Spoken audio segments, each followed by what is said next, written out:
¿Cómo vamos en Orizaba y en Jalapa? ¿Ya terminaron? No.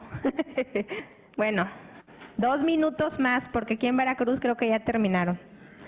¿Sale? Y voluntarios, ahorita quiero 2 en Orizaba, 2 voluntarios en Jalapa, y dijimos 4 en Veracruz, ¿va? Órale.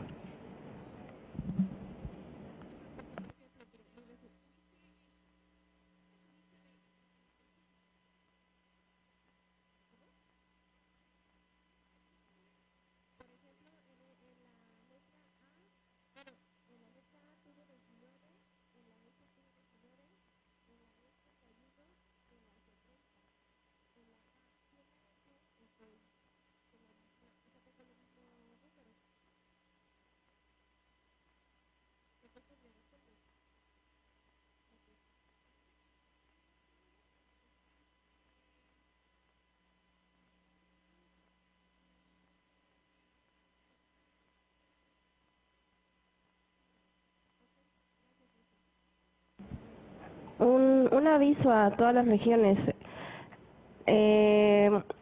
Nosotros salimos de vacaciones en la Ciudad Veracruzana a partir del martes 18 de diciembre. Su fecha de pago es el día 16 de diciembre. Si van a requerir facturas, tienen que hacer su pago en tiempo y forma, es el 16, porque como máximo se van a aceptar solicitud de facturas hasta el lunes 17 para que se tramiten y se envíen por correo el martes 18. Posteriormente a esta fecha ya no podremos emitir facturas porque cierran las instalaciones tanto de nosotros como de Jalapa.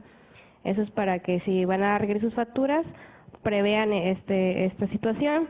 Las demás personas que no solicitan factura, requiero, como ahorita es periodo vacacional y no los vamos a ver hasta enero del siguiente año, sí requiero que todos, absolutamente todos, me envíen una fotografía, el escaneado de su voucher o transferencia de pago, porque yo voy a estar monitoreando que realicen sus pagos en tiempo y forma, y ya posteriormente, si por alguna razón no pudieron realizar su pago, me mandan un correo y ya me expresan esta situación. Y sí, no hace falta que le pongan su nombre, si pagan con su referencia personalizada yo puedo saber de quiénes son.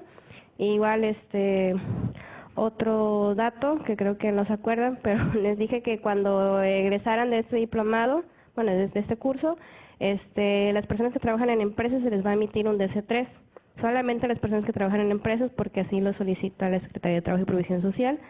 Y bueno, ya les había comentado que está registrado este curso en la Secretaría de Trabajo.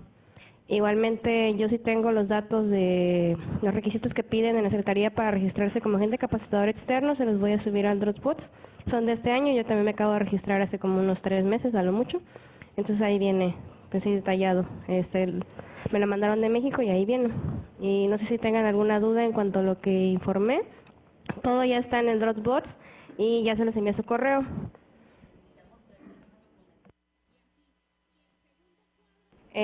Sobre la documentación se los diré más adelante porque tengo que checar esa información, pero sí bueno, les voy prohibiendo que lo tiene que ir firmado por el patrón o su representante legal. Entonces sí tiene que ser por una empresa porque tiene que ir firmado por un superior de ustedes.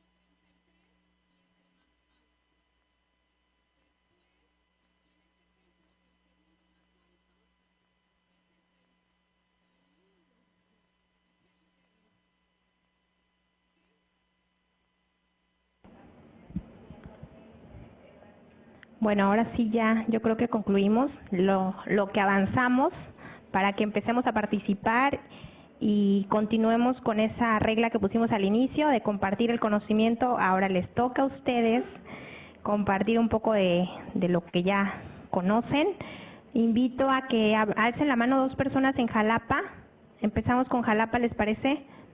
Y nos compartan un poquito lo que hicieron en el ejercicio. Por ahí la indicación fue analizar, gracias Lupita, analizar un puesto y una área. A ver, por ahí, creo Lupita va a participar.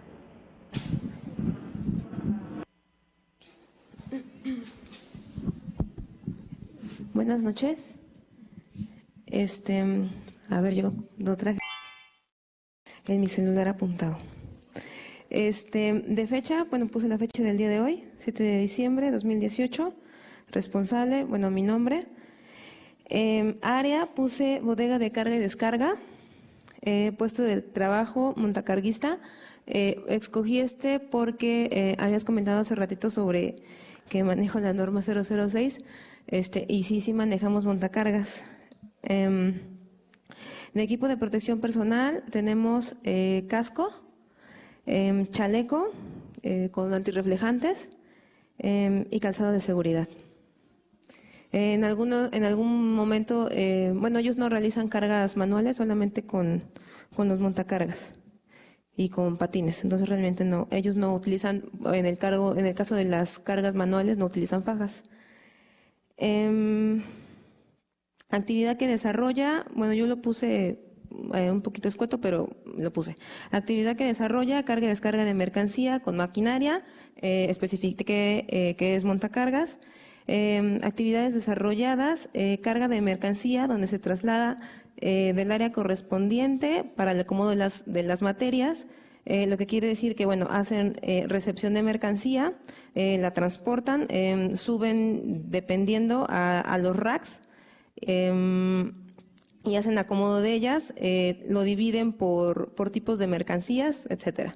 El personal deberá aportar, antes que nada, su equipo de protección personal, el que mencioné hace un momento, así como verificar que el montacargas se encuentra funcionando de manera correcta, haciendo una revisión con un checklist debidamente requisitado que ya se tiene.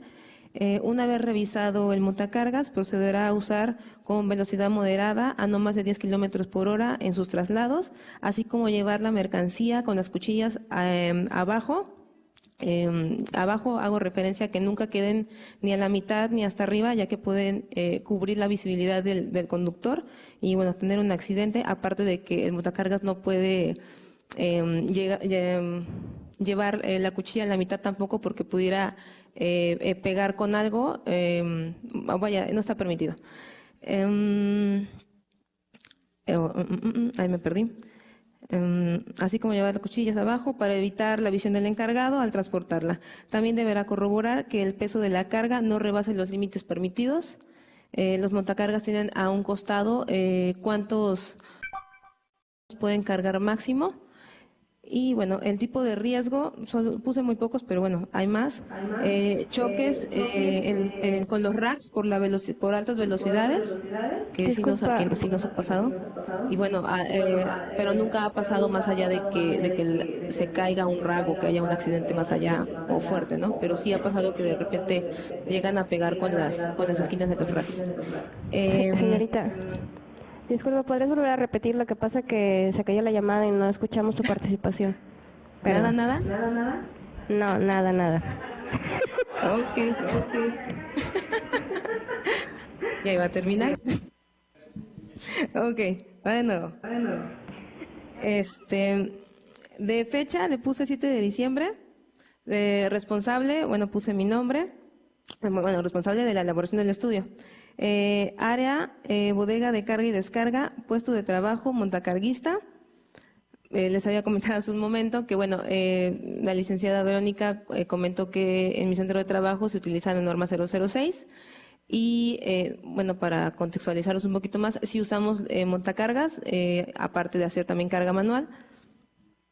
Bueno, aquí puse equipo de protección personal, tenemos casco, chalecos antirreflejantes y calzados de seguridad. Les comenté que ellos no hacen carga manual, para el caso de los que sí lo hacen, pues les damos faja. Actividad desarrollada, carga y descarga de mercancía con montacargas, sí, como especifique ese punto. De manera breve, actividades desarrolladas, carga de mercancía, donde se traslada del área correspondiente, digamos de recepción de mercancía, y darle traslado hacia los racks, ¿no? Llevarlas, trasladarlas. El personal deberá aportar antes que nada su equipo de protección personal, así como verificar que el montacargas se encuentra funcionando de manera correcta, haciendo una revisión con su checklist debidamente requisitado. Contamos con un formato que realiza, pues digamos que el jefe de la bodega realiza antes de que los equipos de los montacargas sean utilizados. Una vez revisado el montacargas, se procede a usar una velocidad moderada a no más de 10 kilómetros por hora, así como llevar la mercancía con las cuchillas abajo para evitar que el conductor pierda visibilidad o que puedan pues lastimar a alguien de las personas que están dentro de los pasillos, ¿no?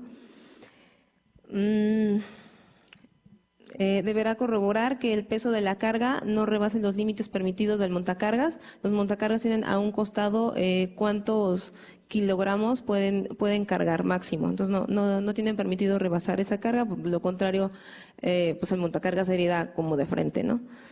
Tipo de riesgo, choques con los racks por alguna alta velocidad con la mercancía, que sí nos ha pasado, les comentaba hace ratito, más nunca ha pasado más allá de que se caiga un rack, ¿no? O sea, no, eso nunca ha pasado. Otro riesgo, visibilidad limitada por mercancía muy alta. A veces no es mercancía muy pesada, pero por ejemplo hay mercancía con alto volumen, por ejemplo los desechables. Entonces sí se pide que tengan un límite para que la persona que está transportando dicha mercancía, pues bueno, no vaya a atropellar a alguien. Y otro de los tipos de riesgo es que mientras están la mercancía trasladándose a las partes más altas de los racks, uno de los riesgos es que pueda caer encima de la persona que está haciendo la actividad. Bueno, eso es otro riesgo que corren. La verdad nada más puse 3 como para no irme muy como con muchas cosas, ¿no? Y decía aquí que cumple con el apartado 5.2 de la norma oficial. Bueno, pues yo le puse que sí. No sé si tendría que poner algo más. Ok, Lupita, gracias. Yo me quedé con que, nada más para puntualizar, describiste área de trabajo, ¿no? Que fue el área de carga y descarga, ¿no? Así es. Ok, perfecto. ¿Alguno más de ahí de Jalapa que nos pueda describir puesto de trabajo? Acuérdense que el análisis de riesgos se hace por puesto y por área. Ya Lupita nos hizo el favor de describir por área. ¿Alguien más que pueda hacernos por puesto de trabajo? ¿Alguien más de Jalapa? Ahí está. Hola, buenas noches a todos. Yo lo hice muy pequeño, pero pues realmente el puesto no es complicado. Estamos hablando de una empresa de elaboración de bloc manual. Entonces están en el área de fabricación, el puesto es un obrero. El equipo de protección personal consiste en guantes, faja, botas y cubrebocas, porque de pronto hay polvos. Las actividades desarrolladas por el puesto: carga y traslado de los materiales para fabricar, elaboración de las mezclas para elaborar el bloc, el cargado del producto terminado para su secado, cargado del producto terminado a los camiones de reparto. Actividades desarrolladas en general en el área de trabajo. Bueno, aquí no lo entendí exactamente, pero bueno, el obrero está en el área de fabricación. Entonces, dentro del área de fabricación, su actividad en específico es precisamente trasladar los materiales para elaborar los bloques. Posteriormente, elaborar la mezcla, porque son rotativos los puestos de elaboración de los blocks. Una vez hechos, puestos en los moldes la mezcla, desmoldar y trasladar al patio de secado.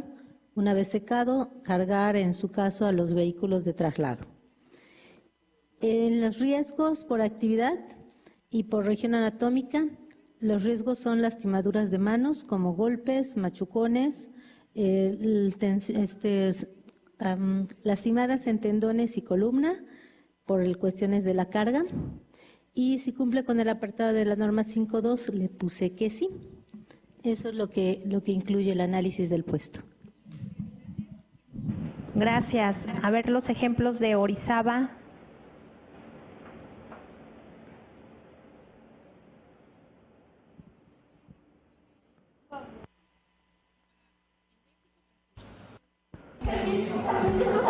buenas noches, aquí en Orizaba. Los riesgos que nos tocó fue para un área de producción. El puesto de trabajo es para un soldador. El equipo de protección personal es careta para soldar, mascarilla para vapores, la monja o la capucha, el peto de carnaza, mangas de carnaza, polainas de carnaza, bota de seguridad y ropa de algodón. Las actividades desarrolladas en el puesto de trabajo es la unión de partes metálicas mediante la aplicación de soldadura por arco eléctrico, así como el acabado de piezas finales en la que se aplica el pulido, el esmerilado de las piezas. Las actividades desarrolladas en el puesto de trabajo son la aplicación de soldadura, el desbaste de las piezas metálicas y el pulido de piezas metálicas. La identificación de riesgos por actividad y por región anatómica, por región anatómica, empezando por la cabeza, puede ser impacto de partículas incandescentes y contacto con equipo eléctrico. En ojos y cara, los riesgos que se presentan es impacto de chispa, radiaciones ultravioleta, desprendimiento de energía calorífica, riesgo eléctrico. En oídos, pues pusimos el ruido si existiera en el área. En el aparato respiratorio, los riesgos son inhalación de gases tóxicos, nada más. En extremidades superiores, los riesgos son quemaduras, impacto de chispa, contacto con superficies calientes, cortes, lesiones, amputaciones, quemaduras. En el área del tronco, los riesgos son los mismos: quemaduras, impacto de chispas, contacto con superficies calientes, caída de objetos. En extremidades inferiores también pueden ser golpes, lesiones, caída de objetos. Material incandescente. Los riesgos por área de trabajo son los siguientes: riesgos de incendio o explosión, descargas eléctricas, quemaduras, contacto con superficies calientes, caída de objetos, riesgos ergonómicos, riesgos químicos. Eso sería por el puesto de trabajo y por área. Muy bien, muchas gracias. Vamos a escuchar un ejemplo acá en Veracruz, ya que ustedes ahí nos completaste los dos. A ver, aquí en Veracruz, ¿quién quiere participar? Allá al fondo, ok.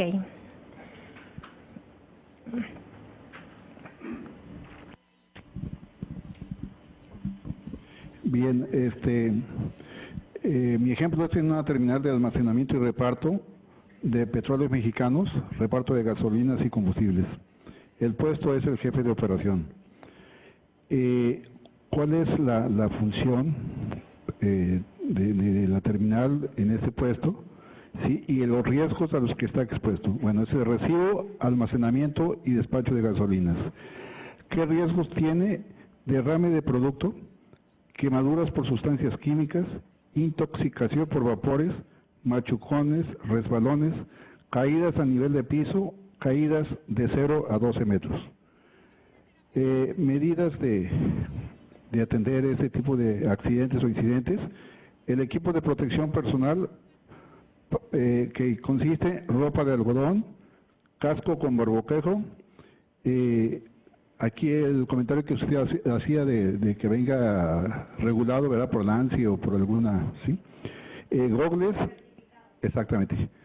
Gogles, guantes de carnaza, tapones para los oídos, zapatos antiderrapantes con casquillo, cinturón con hebilla no metálica, cubrebocas, tener equipo de contraincendio a la mano, regadera con agua una regadera, y lavaojos, y el uso de arnés con cable de vida retráctil. Muy bien, pues con estos ejemplos que nos acaban de dar vamos a hacer algunas anotaciones. Voy a hacer unas anotaciones acá, ¿sí?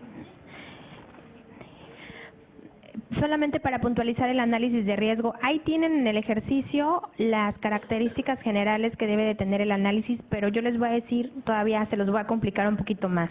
Si estuviéramos haciendo un análisis de riesgo de un centro de trabajo, tenemos que inventariar, digamos, hacer un listado. Ay, no pinta.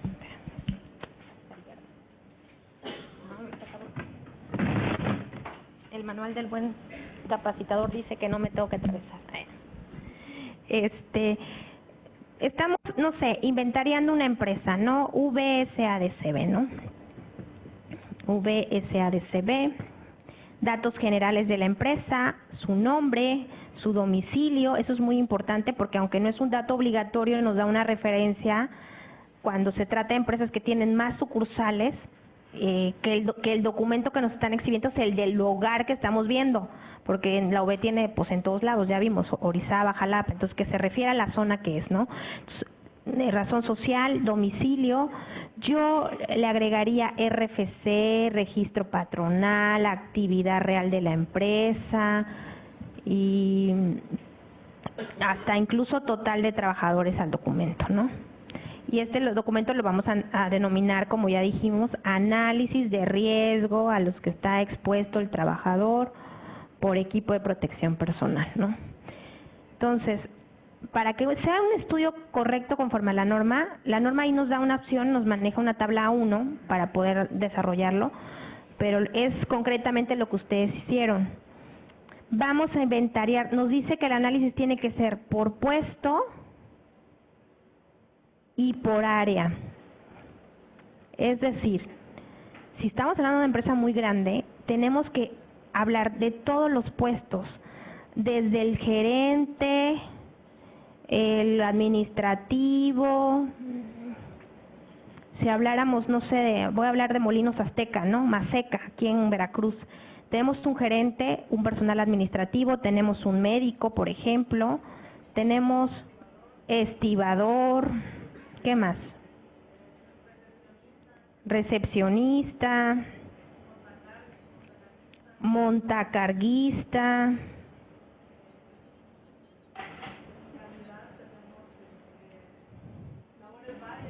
hay un lugar donde hay vibraciones, ahí en Maseca. Molinos, ¿cómo se llama ese puesto? Aditivero. Bueno, hay un área donde hay vibraciones, hay un poquito de vibraciones, aditivero es el puesto. De las áreas vamos a hablar de Molinos Azteca, estamos hablando del área de molinos, ¿no? Hay un área que se llama de silos, ¿no? Recuerdo, hasta tienes una bodega, hasta una planta, ¿no? El área de planta de tratamiento, ¿no? Exacto, la recuerdo muy bien. Planta de tratamiento de aguas residuales. ¿Qué otra área tienes?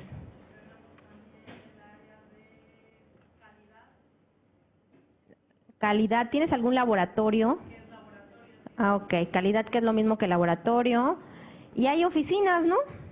Oficinas administrativas. Bueno, aquí, digamos, ¿cuál es tu nombre? Si Natalia estuviera haciendo el estudio de grave riesgo de incendio, de equipo de protección personal, de la NOM 17, de la empresa Molinos y Aztecas, de ahí de Maseca, es Maseca, ¿no?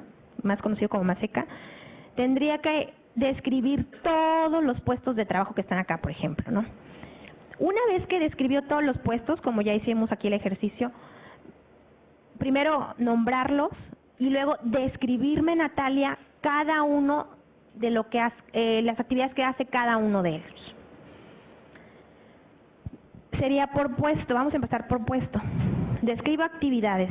Hay una tabla en la norma y ya les puse aquí la presentación de la persona con sus extremidades, su cuerpo, y dijimos cabeza, extremidades superiores, inferiores.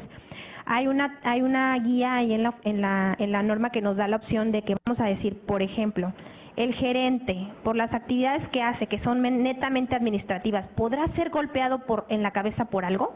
Vamos a irnos preguntando. Si no, lo ponemos, ¿no? En las extremidades inferiores, en las superiores, y lo vamos describiendo. Pero ya una vez que describiste esas actividades, ahora vas a tratar de describir si por región anatómica, cabeza, extremidades superiores, inferiores, etcétera, puede ser por su puesto de trabajo expuesto a algún riesgo. Me queda claro que no. ¿Estás de acuerdo? Porque es el gerente, pues su actividad es administrativa, ¿no? Imagínense que entonces describiéramos al aditivero. Él probablemente sí sea susceptible de ser golpeado en la cabeza por algo, en las manos, en los pies, y eso es lo que hay que ir describiendo con el apoyo de la norma. Ahora, ¿por qué es importante que lo hagamos así? Primero por puesto, y que lo separemos del área, porque por puesto de trabajo son unos riesgos y por área es otro.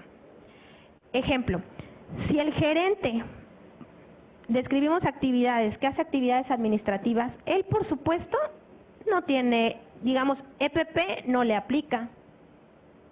Pero imagínate que el gerente, como lo dijimos en una de las presentaciones de las diapositivas, que se tiene que involucrar el patrón, ¿se acuerdan? Imagínate que el gerente requiere ir al área de silos para ver un tema de calidad, o requiere ir al área de calidad, justamente al laboratorio, por otro tema. Entonces ahí cambia la situación. Por área, probablemente sí requiera un EPP.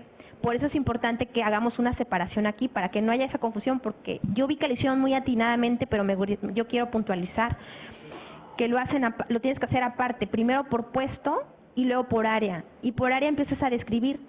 Si estuviéramos describiendo las oficinas administrativas, estoy de acuerdo que aquí no aplica EPP. Podemos andar en tacones, ¿sale?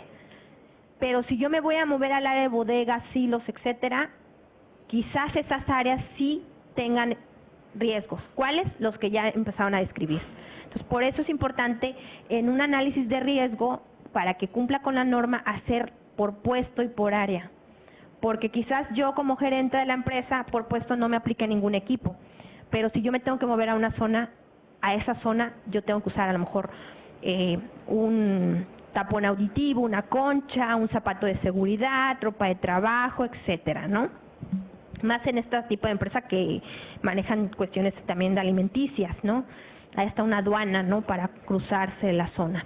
Ok, entonces, netamente en eso consiste el análisis, en que describamos puestos, las actividades del puesto, las actividades del área, e intentemos con el apoyo de la tabla A1 de la norma identificar los riesgos a los que está expuesto por región anatómica, y entonces sí dotarles de un equipo de protección personal.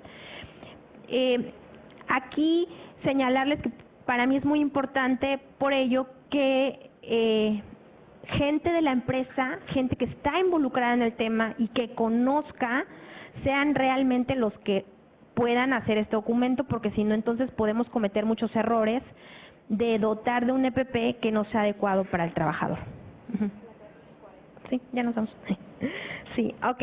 Entonces, ya para concluir, porque ya estamos a 2, 3, 4 diapositivas y nos quedan 10 minutos, que bien terminamos la presentación.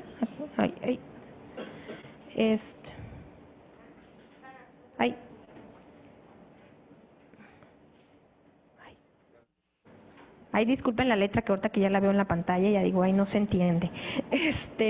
Bueno, entonces el patrón está obligado a hacer este análisis de riesgo, y conforme al análisis decíamos determinar el EPP conforme ya lo explicamos, ¿no?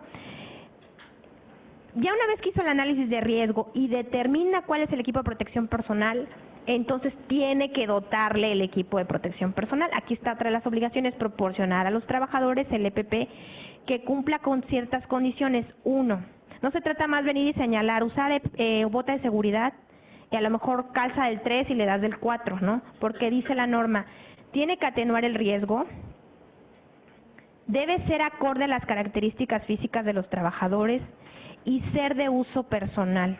Tampoco se vale de que nos prestemos el casco, los zapatos, etcétera. Tuve una experiencia en una empresa, yo no llevé mi casco, me prestaron uno y me duró una comezón en la cabeza como una semana, ¿no? Suena curioso, suena gracioso, pero ahí es cuando yo entendí de que sí, efecto, es personal el equipo. ¿Cómo me presto los zapatos con otra trabajadora o el casco? Creo que me dieron el más sudado aquella vez, y la verdad la picazón de la cabeza me duró una semana, se los juro. Pero bueno, para la otra dije, llevo mi casco, porque si lo tengo, pues no lo llevé.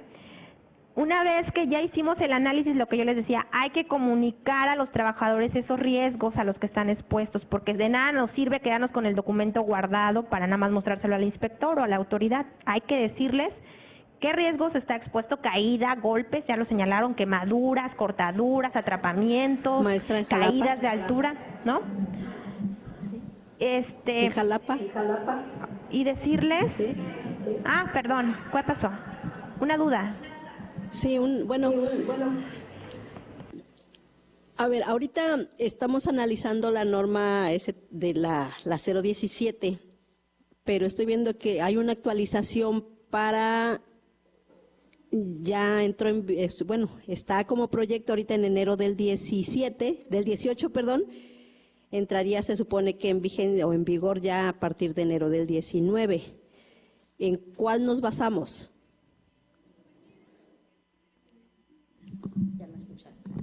Pues ahorita, desafortunadamente, la que está vigente, no podemos hablar de una que todavía no entra en vigor, tenemos que respetar esta por el tema de los tiempos.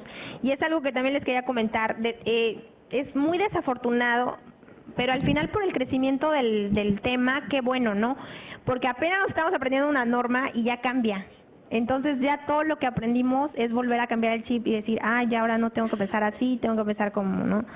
Pero yo considero que hay que irnos aprendiendo las normas como van surgiendo y nada más irnos actualizando en los cambios que vienen en las nuevas, ¿no?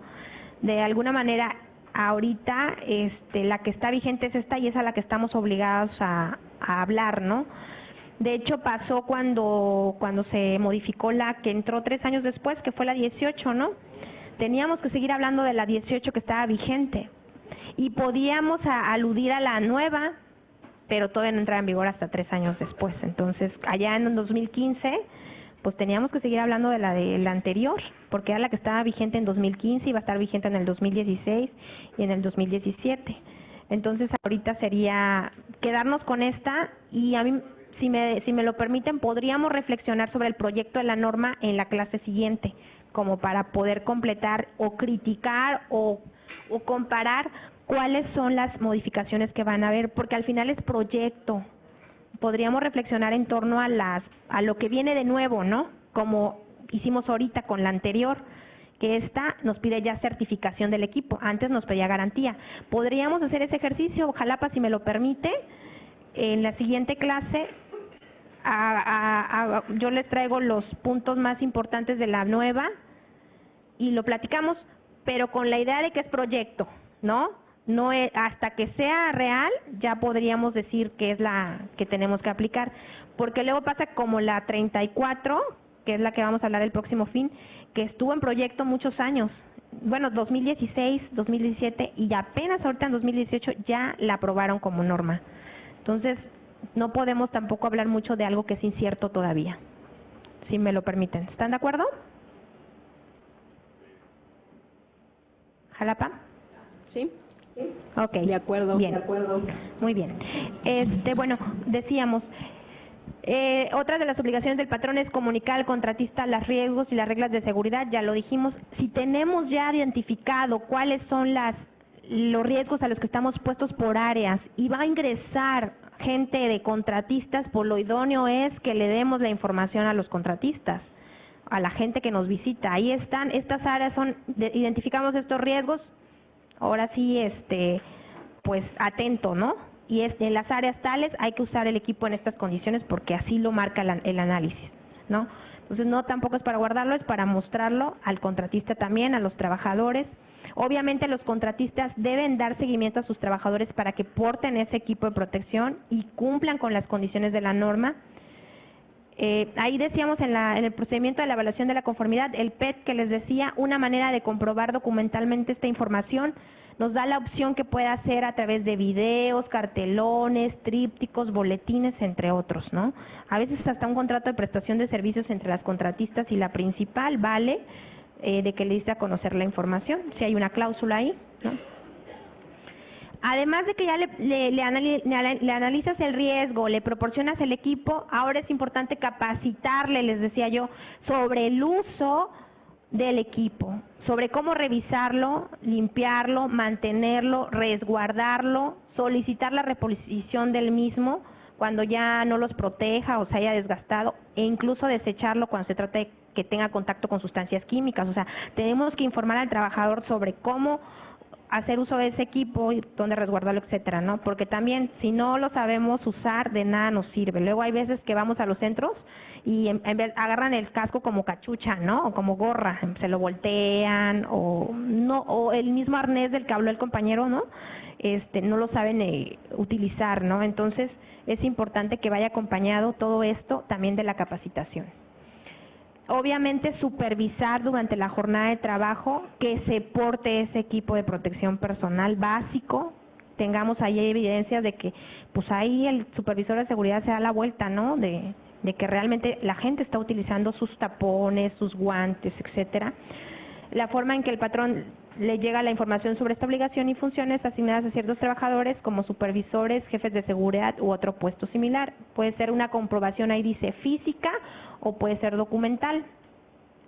Identificar y señalizar las áreas. Vimos la 26, sería en azul, obligatorio, las áreas donde se tiene que usar el equipo. Si ya los capacitamos, si ya les dijimos, pero además le ponemos un señalamiento, ayuda bastante, ¿no? Para recordar, es que esta zona antes de entrar tengo que ponerme el casco, o tengo que ponerme las conchas auditivas, o no puedo entrar sin mis lentes de seguridad, ¿no? Obviamente el personal que use el equipo de protección personal debe participar en la capacitación, utilizarlo de acuerdo a la capacitación que recibieron. Tienen la obligación de revisar antes de iniciar, durante y al finalizar el turno las condiciones del EPP, informar al patrón cuando las condiciones del equipo de protección ya no lo proteja para que se le proporcione un nuevo, se le reemplace. Y cuando yo ahí, por ejemplo, en Jalapa, Lupita ya estaba casi dándonos el procedimiento, ¿no? En el área de bodega, me dijo almacén, dijo, de descarga. Sí, ok. Y bueno, ya por último, el equipo de protección personal, el análisis, la capacitación, etcétera, debe ir acompañada de un documento donde se pueda señalar el uso, la revisión, las limitaciones, reposición, limpieza y mantenimiento, resguardo y disposición final del equipo de protección personal. ¿Ok? Esto es lo mismo que ya dijimos y eso es todo. Exactito, creo terminamos. Sí, dime, adelante. Yo tengo una pregunta. Ya entendimos que, bueno, el patrón debe de portar el EPP al trabajador por norma. Si yo como supervisor doy mis rondines y un trabajador insiste en no utilizarlo a pesar de que tiene capacitación y a pesar de que tiene todo, ¿hay algo legal en lo que se pueda sancionar al trabajador? En la norma, así como hay obligaciones en la norma, además de que nos dice que hay obligaciones del patrón, que son estas que vimos, hay obligaciones del trabajador, y dentro de las obligaciones del trabajador está justamente eso, el portar, bueno, medio lo leímos, ¿no? Portar el equipo, revisarlo durante, antes y después de la jornada laboral. Pero si me das oportunidad, aquí tengo la norma y lo podríamos hablar de rapidito. Pero sí está documentado. Dice, obligaciones de los trabajadores que usen equipo. Participar en la capacitación, ahí está. Ya lo habíamos dicho, que el patrón proporcione para el uso, revisión, reposición, limpieza del equipo. Utilizar el equipo, es una obligación del trabajador, utilizar el equipo de protección personal proporcionado por el patrón de acuerdo a la capacitación que recibió para tal efecto. Revisar el equipo antes, durante y al finalizar su turno, ahí está en la diapositiva. E informar al patrón cuando las condiciones del equipo ya no lo proteja. O sea, sí es una obligación del trabajador realizar estas acciones. Que lo haga o no, ya lo vimos en las estadísticas, es muy complicado, es trabajar en el tema. Yo como abogada incluso podría agregar que en su contrato de trabajo, en el reglamento interior, hay muchos documentos dentro del centro de trabajo con el que podemos ir robusteciendo la obligatoriedad de respetar estas condiciones. Porque si no, vienen los riesgos de trabajo. Y si me dan permiso, ya aunque se van a ir los de Jalapa, si me dan oportunidad, sí, digo ya,